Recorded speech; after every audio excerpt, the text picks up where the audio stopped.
Hello students, आज हम next topic पढ़ने जा रहे हैं एक्टिव एंड पैसिव वॉइस। ठीक है, आप सभी लोगों ने देखा जो टेंस पढ़े हमने, उसके बाद अब जो नेक्स्ट आपका टॉपिक है एक्टिव एंड पैसिव वॉइस, ये आपके एग्ज़ाम में आता है 9th और 10th क्लास के लिए।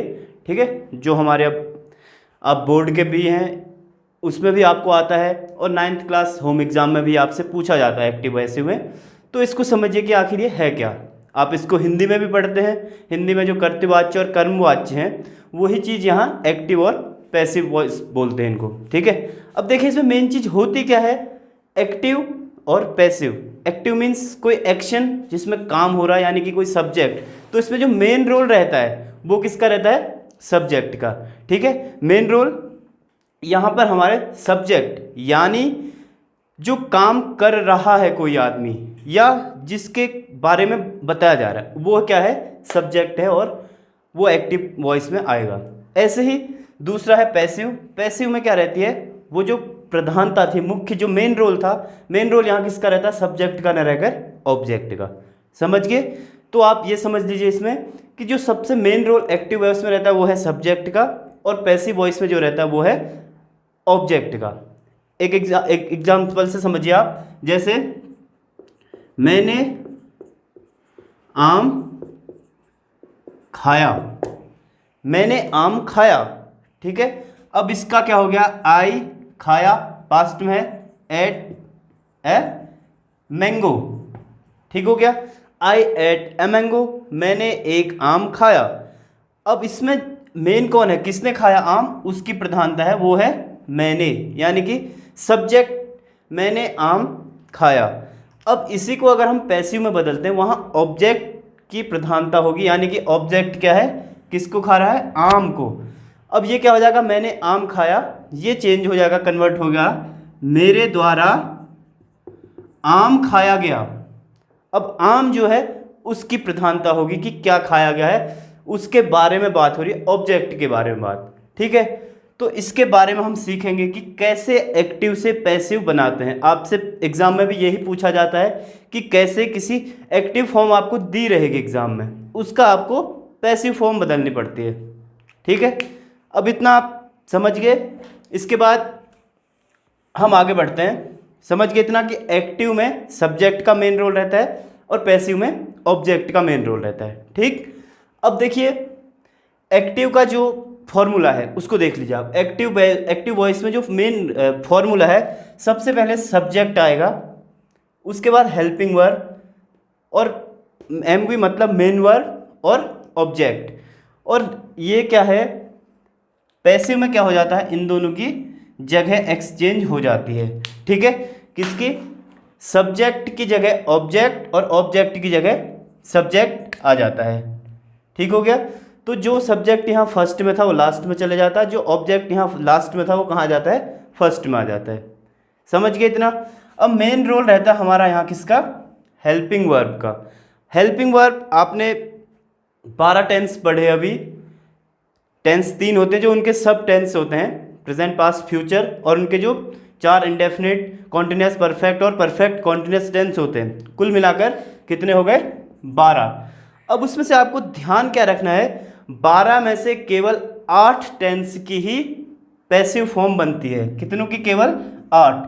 तो जो बाकी के बचे हुए 4 हैं उनमें जो लास्ट वाली फॉर्म है परफेक्ट कॉन्टिन्यूस, तीनों, उसमें पैसिव वॉइस चेंज नहीं होता है, और उसके अलावा जो आपकी फ्यूचर कॉन्टिन्यूस टेंस है उसमें भी चेंज नहीं होता है। तो कुल मिला के 4 एक्टिव से पैसिव में नहीं बदले जा सकते।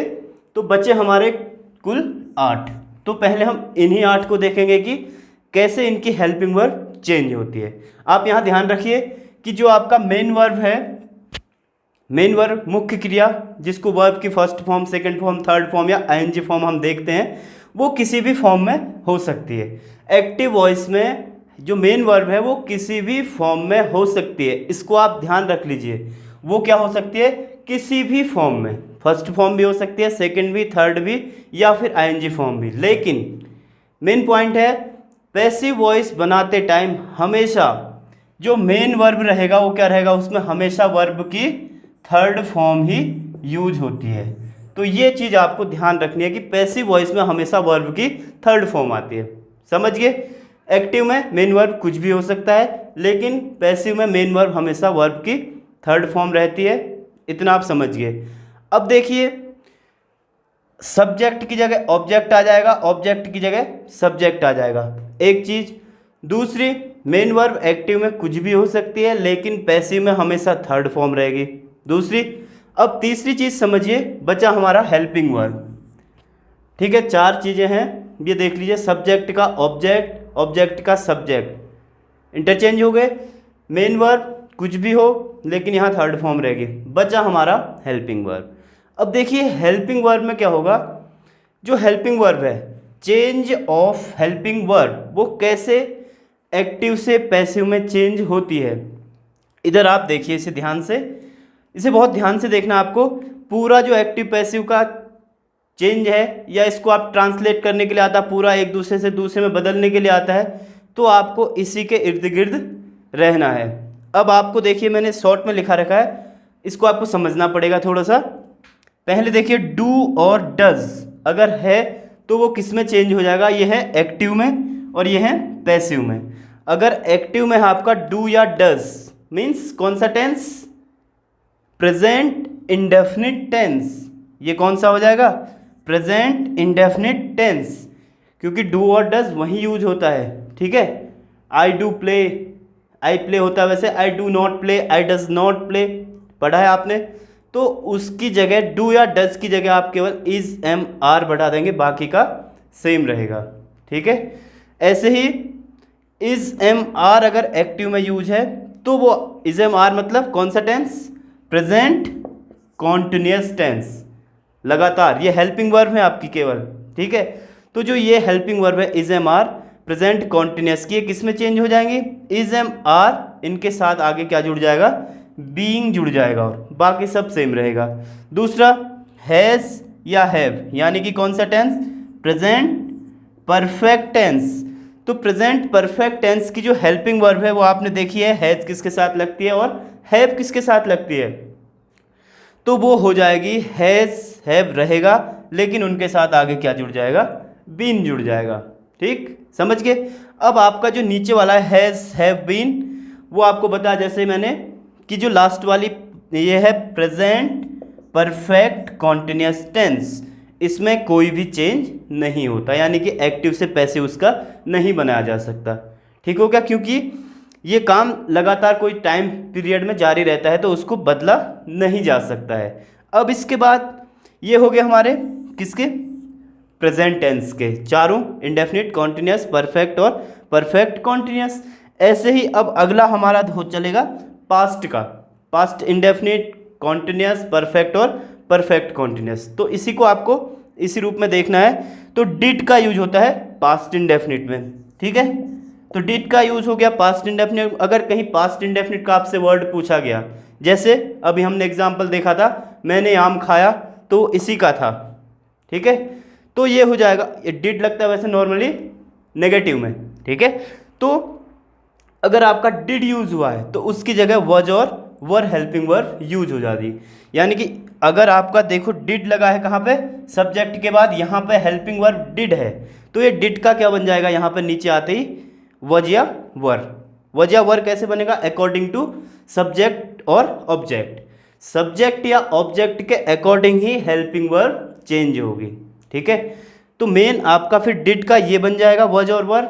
अगर आपका वज और वर पहले से ऑलरेडी दिया हुआ है तो वज और वर उसके साथ बीइंग जुड़ जाएगा, जैसे कि आपका इज एम आर के साथ बीइंग जुड़ जा रहा था, सेम प्रोसेस। ऐसे ही जो हैज और हैव था परफेक्ट, तो हैड लगता है, यहाँ आपने पढ़ा है पास्ट परफेक्ट टेंस में केवल हैड का यूज होता है। मैं खाना खा चुका था, आई हैड, ठीक है, I had eaten the food, तो उसके साथ हैड बीन का यूज हो जाएगा। जैसे यहाँ हैज़ बीन या हैव बीन का यूज हो रहा, यहाँ हैड बीन का यूज हो जाएगा। ठीक है, चौथी जो फॉर्म है उसमें यहाँ भी कोई चेंज नहीं होगा। समझ गए।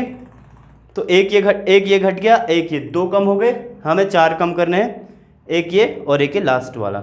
अब बचा हमारा कौन सा, फ्यूचर टेंस। फ्यूचर टेंस में पहला future indefinite, future continuous, future perfect और फ्यूचर परफेक्ट कॉन्टिन्यूस टेंस। तो पहले देख लीजिए कि फ्यूचर परफेक्ट कॉन्टिन्यूस टेंस, इसमें तो कोई चेंज होगा नहीं, तो इसको तो हम हटा देते हैं क्योंकि इसमें कोई चेंज होता नहीं एक्टिव से पैसिव बनाते हुए, और ना ही फ्यूचर कॉन्टिन्यूस टेंस में होता है। बचे हमारे पास दो, फ्यूचर इंडेफिनिट और फ्यूचर परफेक्ट टेंस। अब देखिए फ्यूचर इंडेफिनिट में क्या होता है, विल या सेल का यूज होता है। अब विल और सेल आपको पता है किसके साथ लगता है, आई और वी के साथ सेल का यूज होता है, और अदर सभी सब्जेक्ट के साथ विल का यूज होता है। ठीक है, इतना आपको पता है। अब इसमें अगर ये हेल्पिंग वर्ब यूज हुई है तो उसकी जगह विल सेल बी का यूज हो जाएगा। अभी आप इसको देख लीजिए, इसको हम अभी एग्जाम्पल्स के द्वारा समझेंगे तो आपकी खुद ब खुद समझ में आ जाएगा। ठीक है, तो फिर विल हैव या सेल हैव, ये क्या है, परफेक्ट फ्यूचर परफेक्ट की फॉर्म हेल्पिंग वर्ब है, विल हैव और सेल हैव। तो वही सेल किसके साथ लगना आपको पता है, आई और बी के साथ, और विल किसके साथ लगना, अदर सब्जेक्ट के साथ, तो उनके साथ हैव सबके साथ लगना है। तो इसका क्या हो जाएगा, विल सेल हैव दोनों लगेंगे, बाद में बीन और जुड़ जाएगा। समझ गए इतना? ठीक है, अब इसके बाद हम एग्जाम्पल के द्वारा इनको समझते हैं कि कैसे ये हेल्पिंग वर्ब चेंज होती है, आपकी खुद समझ में आ जाएगा।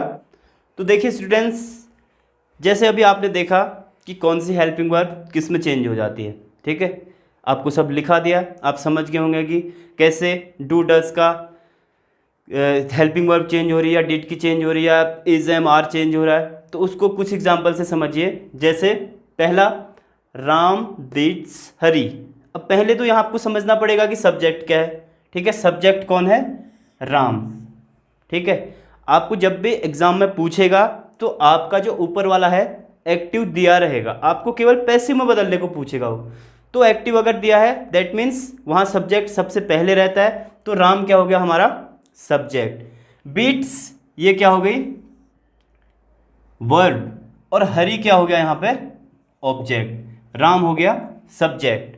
तो हमारे पास है इतना, सब्जेक्ट है, वर्ब है और ऑब्जेक्ट है। अब इन्हीं को बदल देना है, तो क्या हो जाएगा हमारा, हमने क्या सीखा था कि पैसिव वॉइस में क्या होता है, सब्जेक्ट की जगह ऑब्जेक्ट और ऑब्जेक्ट की जगह सब्जेक्ट। तो सबसे ऑब्जेक्ट हमारा क्या है, हरी। तो हरी को उठा के पहले ले आइए, हरी। अब यहाँ इज, अब इज कैसे आ गया, क्योंकि आपने पढ़ा था डू या डज अगर हो एक्टिव में तो उसका चेंज किस में हो जाता है, इज, एम या आर, अकॉर्डिंग टू सब्जेक्ट और ऑब्जेक्ट। अब यहाँ हरी है, हरी एक ही आदमी है तो वो सिंगुलर है, singular that means helping verb क्या हो जाएगी हमारी, इज। तो ये हो जाएगा हरी इज बीटन, क्योंकि वर्ब की हमेशा थर्ड फॉर्म यूज होती है। Hari is beaten by Ram. Ram क्या है सब्जेक्ट, लास्ट में आ जाता है। और हमेशा आपको ध्यान रखना है कि एक्टिव से पैसिव बनाते टाइम जो सब्जेक्ट है उससे पहले बाय का यूज होता है। तो आपने क्या क्या सीखा एक्टिव से पैसिव बनाते हुए, पहला कि वर्ब की हमेशा थर्ड फॉर्म रहती है पैसिव वॉइस में। दूसरी चीज़, जो सब्जेक्ट है पैसिव बनाते हुए लास्ट में आ रहा उससे पहले बाय का यूज होता है। और हेल्पिंग वर्ब और जो एक्टिव वॉइस में क्या रहती है, मेन वर्ब रहती है, वो किसी भी फॉर्म में हो सकती है, फर्स्ट सेकंड थर्ड या फोर्थ आईएनजी फॉर्म, लेकिन पैसिव वॉइस में हमेशा वो थर्ड में ही रहती है। और दूसरा आपका मेन रहता है हेल्पिंग वर्ब का, उसको आपको मैंने एक चार्ट के द्वारा समझा है, आप उस चार्ट को और अच्छे से देख लीजिए। उसी चार्ट के अराउंड ये पूरी चीज़ें घूमती हैं। अगर आपने वो चार्ट देख लिया तो आप किसी भी एक्टिव वॉइस को पैसिव वॉइस में चेंज कर सकते हैं। दूसरा देखिए नीचे एक्टिव, सी लव्ड मी। पहले देखिए कि कौन से टेंस का है, she loved me. Loved means second form, यानी कि यह है आपका किसका, पास्ट इंडेफिनिट टेंस। तो पास्ट इंडेफिनिट टेंस इसका में यूज किसका होता है, डिड का यूज होता है। ठीक है, अब आपको पता है चार्ट में पीछे कि डिड किस में कन्वर्ट हो जाता है, जैसे डू डज चेंज हुआ था इज एम आर में, वैसे ही डिड चेंज किस में हो जाता है, वॉज या वर में। अब ये वॉज या वर भी अकॉर्डिंग टू सब्जेक्ट और ऑब्जेक्ट रहेगा। अब देखिए इसका सी है सब्जेक्ट, लव्ड है वर्ब और मी है ऑब्जेक्ट। समझ गए? ऑब्जेक्ट को पहले ले आइए। अब मी, यहाँ मी था, यहाँ आई, तो जब मी वाली फॉर्म में दिए रहते हैं ये आई बन जाते हैं, और आई वाली फॉर्म में दिए रहते हैं मी। जैसे सी का हर बन जाएगा, अगर हर वाली फॉर्म में दिया रहेगा वो सी बन जाएगा। ठीक है, ऐसे ही मी वाली फॉर्म थी तो आई बन गया। तो आई वॉज, डिड का क्या आ गया? Helping verb was. I was loved, क्योंकि ये वर्ब की थर्ड फॉर्म भी यही रहती है, सेकंड भी लव्ड ही रहती है, तो ये हो जाएगा आई वॉज लव्ड।